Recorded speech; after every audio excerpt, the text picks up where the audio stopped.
semua makanan-makanan kayak begini, ya, mungkin sadar tidak, saya tes gitu kan di postingan saya katakan, Bapak Ibu sekalian, terutama ibu-ibu nih, saya bilang gitu kan, Anda setelah makan makanan kayak begini, apakah mood Anda berubah? Mereka katakan iya.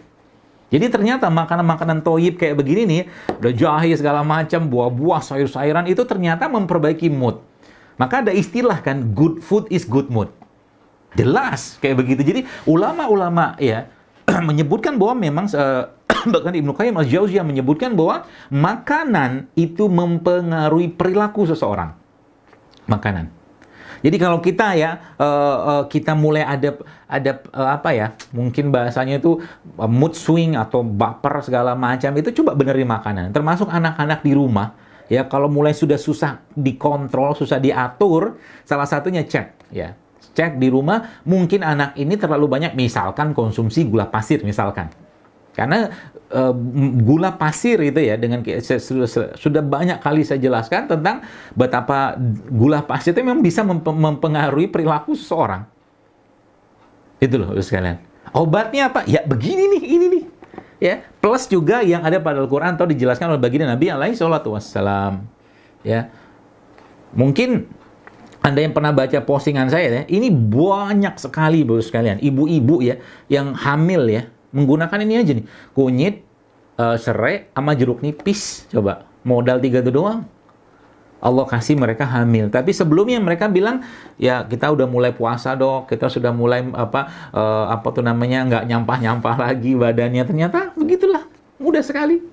Ya, subhanallah, jadi imun. Jadi makanan-makanan, tadi saya jelaskan di awal tadi, makanan-makanan yang tidak baik pada akhirnya akan menyebabkan perubahan perilaku pada diri seseorang.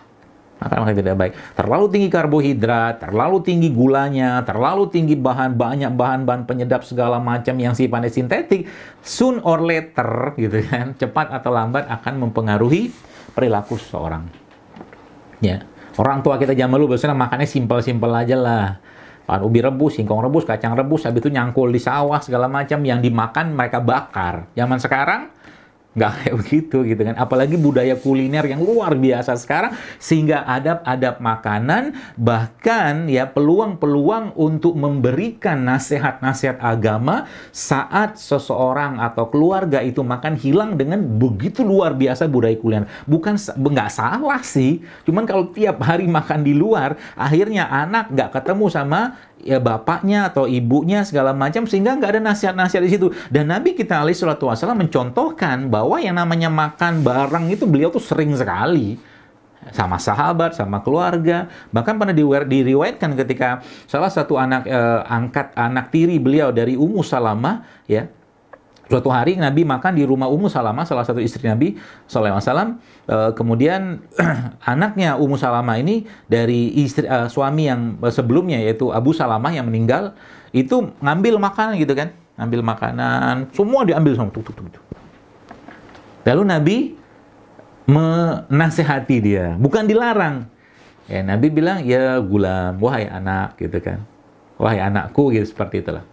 Kalau kau lagi makan, maka ambillah makanan yang paling dekat sama dirimu, gitu. Dan jangan ambil yang jauh, dan jangan ambil semua. Ambillah secukupnya, gitulah nasihatnya kurang lebih gitu.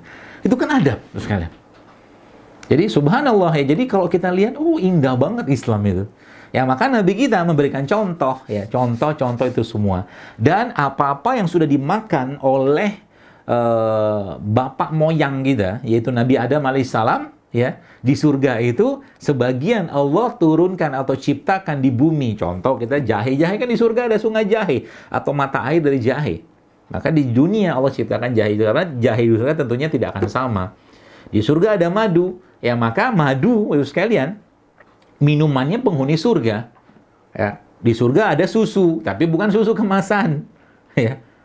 Susu bagus dikonsumsi, tapi kalau bicara tentang susu kemasan, kalau saya pribadi lebih memilih untuk susu fresh, ya susu yang betul-betul diambil dari peternakan yang sehat, ya. Yang kita mungkin di Indonesia saya nggak tahu ada apa tidak, tapi peternakan seperti ada New Zealand itu, di New Zealandia baru ya, yang grass fed, sapinya makan rumput, gitu loh. Kenapa? Karena kalau sudah masuk berbagai bahan-bahan yang digunakan untuk memperbanyak susu sapinya, ya dengan hormon segala macam, otomatis susunya juga akan penuh dengan hormon. Ya, seperti itulah. Ya, jadi lagi-lagi saya sampaikan, jadi imunitas kita itu dikuatkan dengan cara apa? Tadi pencernaan ya. Nah, yang kedua, makanan buat pencernaan yang terbaik itu yang halal thayyib. Dan ada juga kita mengetahui bahwa dalam tubuh kita ini kan penuh dengan bakteri. Kalau Bapak Ibu baca penelitian-penelitiannya atau mungkin pandangan pendapat para imam, memang tubuh kita itu isinya triliunan bakteri. Ya, maka subhanallah caranya lah kasih makan bakteri tadi atau kita supply bakteri tadi dari luar yang kita kenal dengan fermented food atau probiotik gitu kan, probiotik. Jadi makanan-makanan probiotik atau minuman probiotik yang sudah fermentasi tapi tidak ada alkohol tentunya, itu yang terbaik, bukan terbaik, sangat baik untuk menjaga imunitas kita di saat seperti sekarang ini. Ya, termasuk dalam keadaan wabah seperti ini, saya banyak sarankan teman-teman juga untuk mengkonsumsi probiotik. Nah, isi probiotik itu apa? Kuman, kan kuman baik. Ya, itu sebabnya ya, jangan musuhi kuman. Jadi saya lihat ada satu iklan gitu kan, iklan sabun lah gitu kan. Silakan, mari kita dukung Indonesia perang melawan kuman. Saya ketawa aja gitu kan. Kenapa saya ketawa? Lah, tubuh kita isinya kuman semua kok. Di tangan ada kuman. Ya, di muka semua bagian tubuh kita ada kuman semua, subhanallah. Ya, di vagina, maaf, di jalur lahir wanita itu ada kuman, laki-laki juga, semua ada kuman. Dan sekarang mau dimusuhin, marahlah mereka. Itu sebabnya seperti saya sampaikan bahwa jangan musuhi mereka, dan kalau bahasa di buku saya itu bersilaturahimlah dengan mereka, gitu loh. Ya, sehingga anak-anak ya, kalau kayak saya gitu, anak-anak lagi pas kita di tempat yang bertanah-tanahan, saya suruh buka mereka alas kaki mereka, sandal sepatu mereka, dah lari-larian situ bertanah-tanah lah. Kalau apalagi kalau Anda punya sawah gitu kan, anak-anak udah main sawah aja lah.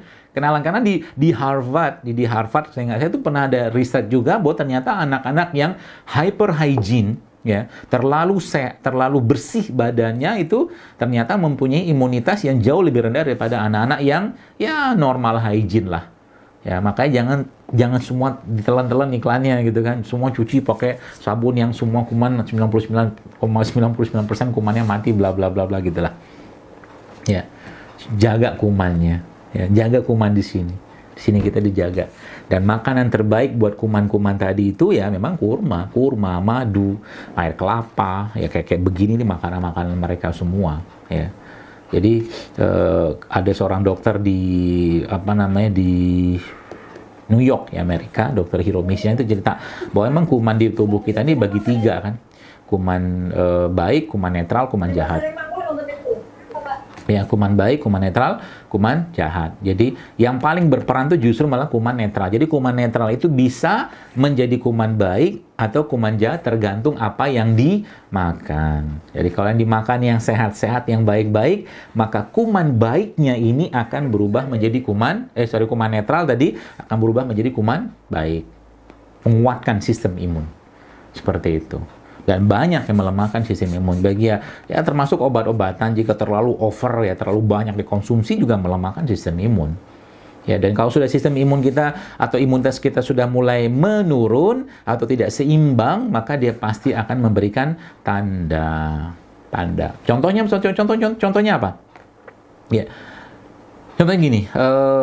Biasanya sih ya, kalau saya bertemu dengan ibu-ibu atau mbak-mbak yang berdok, apa saran dokter herbal gitu kan, terapi untuk kista atau tumor, ya tumor inilah, tumor itu, segala macam. Sebelum dia ngomong itu, saya tanya dulu ke mereka, sebelum Anda kena ini, menstruasi Anda bermasalah nggak? Iya. Iya itu berupa apa? Waktunya memanjang, nyerinya berlebihan, jumlah darah yang keluar berlebihan. Dan juga biasanya ditandai dengan bau yang tidak sedap di daerah kewanitaannya. Itu kan asam itu kan tidak seimbang, asam berlebihan seperti itu. Sebenarnya dia asam di situ, tapi sudah kalau terlalu asam sekalian, maka dia bukan dalam keadaan seimbang dan bisa ya bukan memicu lagi, itu salah satu faktor predisposisi terjadinya kanker segala macam seperti itu. Jadi begitu ya, kurang lebih gambaran kayak begitu. Jadi pesan pentingnya apa, kalau mungkin simpulan sederhananya untuk bicara imunitas ini, maka ya sederhananya gini lah. Coba Bapak Ibu atau Ibu sekalian mulai biasakan untuk Satu hari itu ya, one prebiotik, one probiotik. Oke, one prebiotik, satu prebiotik, satu probiotik. Prebiotik itu apa? Ya, kurma ini prebiotik. Ya. Kemudian ya sayur-sayur buah itu secara umum dia prebiotik. Kemudian kayak alpukat, sayur, itu kan buah, itu juga prebiotik. Kemudian satu lagi yang probiotiknya apa? Ya apapun ya, bentuk cairan, fermentasi gitu kan. Ya tape, tempe itu kan probiotik sebenarnya kan. Fermented gitu kan. Seperti itu. Jadi itu caranya. Jadi ada iman, ada imun. Jadi apa yang baik yang masuk ke badan kita tentunya dengan halal dan thayyib ya akan menguatkan imun kita tentunya. Tapi syarat yang terakhir harus dipenuhi, yaitu apa? La tusrifu, kata Allah. Wa kulu wasrubu la tusrifu. Jangan berlebihan. Kurma sehat, madu sehat, tapi kita minum makan berlebihan pasti akan menimbulkan masalah di badan.